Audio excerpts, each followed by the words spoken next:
ఇది బ్రతకడం గొప్ప కాదు, బాగా జ్ఞాపకం పెట్టుకోండి, చచ్చిపోవడం గొప్ప. ఎందుకో తెలుసా?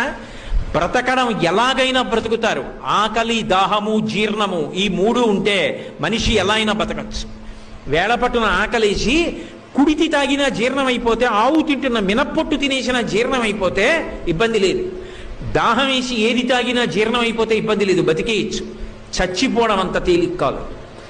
మంచాన పడి తన మలమూత్రములను తాను విసర్జించలేకపోతే వాడు రోజు రోజు క్షణం క్షణం చచ్చిపోయినట్టే.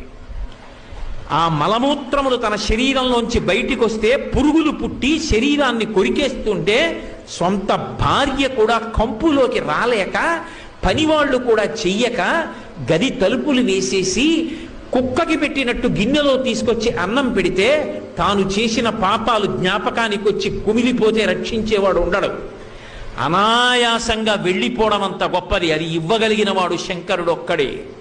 అందుకే బ్రతికినంత కాలం ధర్మాన్ని పట్టుకుని బ్రతికిన వాడు ఎవరి దగ్గర చెయ్యి చాపకుండా బ్రతికి, ఎవరితో చేయించుకోకుండా పరమ సంతోషంగా భగవన్నామని చెప్పుకుంటూ వెళ్ళిపోతాడు. అంతకన్నా ఏం కావాలి మనిషికి?